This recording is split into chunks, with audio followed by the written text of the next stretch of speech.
বিসমিল্লাহির রহমানির রহিম। আসসালামু আলাইকুম। আশা করি সবাই ভালো আছেন। আল্লাহর রহমতে আমিও ভালো আছি। তো আজকে দুপুরের জন্য ভর্তা করব। গরম ভাতের সাথে ভর্তা একটু ঝাল ঝাল ভালোই লাগে। তো এই তো আমি এখানে কিছু চিংড়ি নিছি। এগুলো ইতালির সাগরের চিংড়ি। তো ইতালির সাগরের চিংড়ির একটা বৈশিষ্ট্য হচ্ছে এগুলো আগে পানি লাগলে এগুলো কালো হয়ে যায়। যাক, আমি এই পাকে দিই পুঁই শাক পাতা নিয়ে আসছি একবারে বারান্দা থেকে, তরতাজা। তো আমি এগুলোরে কেটে পরিষ্কার করে রাখছি। এখন একটা ফ্রাই প্যানে তেল দিয়ে চিংড়িগুলোকে ভেজে নিচ্ছি।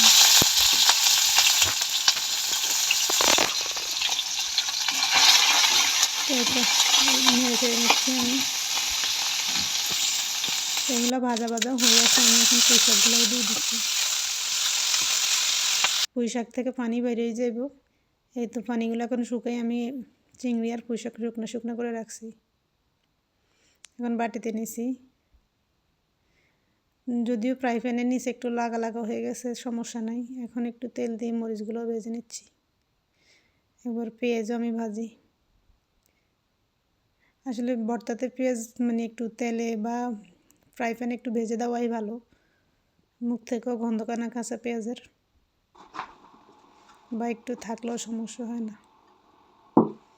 তো এখন এই তো ফাটা পুতায় চলে আসছি। তো বিদেশে ফাটা পুতার ভর্তা খাইতেছি, এটা অনেক ভাগ্য। অনেকেরই পাটা নাই বিদেশে।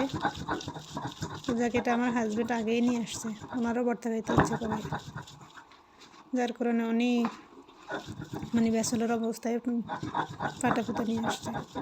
উনি মাঝে মাঝে ভর্তা করতো।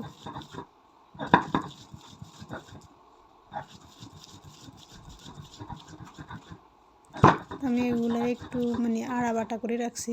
চিংড়িগুলোকে একটু বেশি করে বাটতেছি।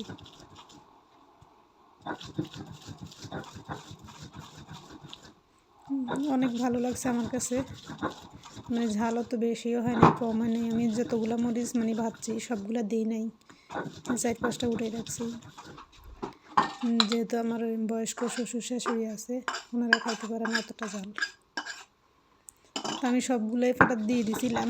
পরে ভাবছি যদি বেশি ঝাল হয় কয়েকটা কমে রাখছি, ঝাল না হলে আবার দেওয়া যাবে। কিন্তু ঝাল হলে তো আবার কমানো সমস্যা। ধনিয়া পাতাও দিয়ে দিছি। তো লবণ আমি ওই যে চিংড়ি আর পুঁই শাক যে বাচ্ছি তখনও দিছি, এখনও একটু দিছি। আর লাগবে না আশা করি। আমি টেস্ট করছি, আর লাগবে না। গরম ভাতের সাথে একবারে ভালোই লাগছে আমার কাছে। আজকে ভাত বেশিও খাওয়া গেছে, সবারই ভাত বেশি খাইছে ভর্তার কারণে।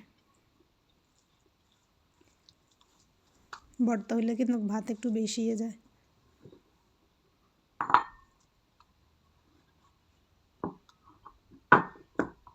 আমার শাশুড়ি খায় আর কান্না করতেছে, ওনার চোখের পানিও পড়তেছে, আবার উনি খাইতেছে।